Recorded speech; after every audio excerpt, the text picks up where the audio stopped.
guys, it's Sheena with Teton Raptor Center, and I am here in Orlando, Florida at the IAATE conference.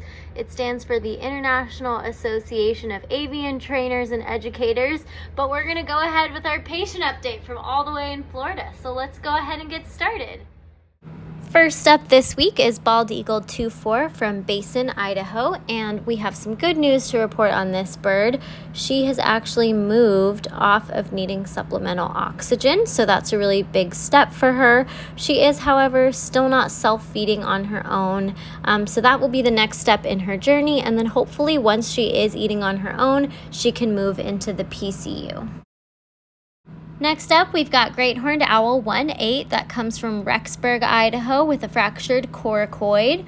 And the coracoid fracture is healed really nicely, and the bird has recently just moved out to the flight barn. She is flying beautifully so far, and we hope to keep it up, and then we'll begin live prey testing, and soon she'll be ready to be released.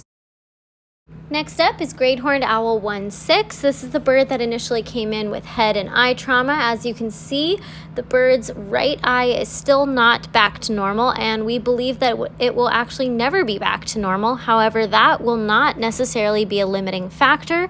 In a few days, we're going to move this bird out into the flight barn with the other great horn that you just saw before this, and the two of them will be able to hunt in there together, and as long as this bird is able to hunt, she is still a candidate for release, even though she cannot see out of that right eye.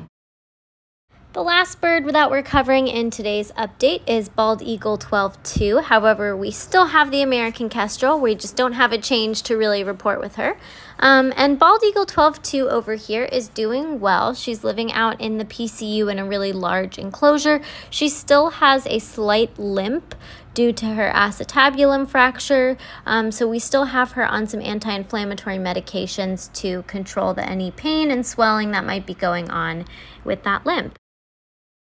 I thought I would share some extra footage of some of the birds that we've been able to see and interact with here at the conference.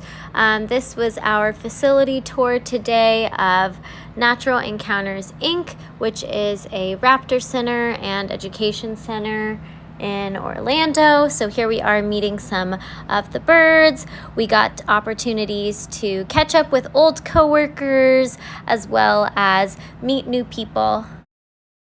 Here's a great picture of Anna Tobin, our education coordinator, and the bird in the background that you just saw in the previous photo is actually a hybrid bird of a peregrine falcon and a gyrfalcon. Here in this video, we are in the backyard of Steve Martin, who is the executive director of Natural Encounters, Inc. Then we got this really cool but very random card that invited us on a scavenger hunt. So we decided, okay, let's leave this backyard aviary and follow the directions on this scavenger hunt and see where it leads us, which eventually took us to this sort of speakeasy place. So then we ended up in this random trailer that was also a speakeasy and bar, and we went in here, and as you can see, they were serving drinks. So then we got a drink. Here we are. Cheers. Then after we left the little speakeasy and went and saw more birds, this is one of the Andean condors that they have here. She's really cool. As you can see, I'm just hanging out with her. And fun fact, she was born on my birthday. We have the exact same birthday, down to the year. Pretty cool. Then we saw some more birds. Here's a little toucan. I really liked those guys. I thought they were fun. And they had tons and tons of parrots. Here are a couple of them that are housed together. These guys are hyacinth macaws. And after that, we did some more parrot encounter tours. Here you can actually hear how loud they are and see Anna's face about how she feels about all of that. Then I saw this other cool bird. I think it's a stork. Yes, it is. It is a stork. I'm being informed right now it's actually called a marabou stork. After spending some time touring the facility, meeting the birds, and networking with some of the other great people at the conference, we actually broke out into different workshop groups. So Anna took a workshop called The Perfect Presentation, and I took a workshop course called Expanding Your Feedback Loop.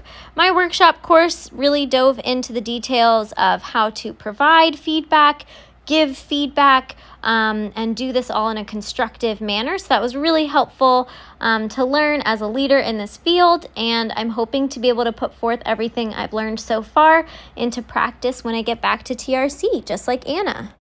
All right, that's all we've got for this week. Thank you guys so much for tuning in, and I hope you enjoyed learning more about our birds.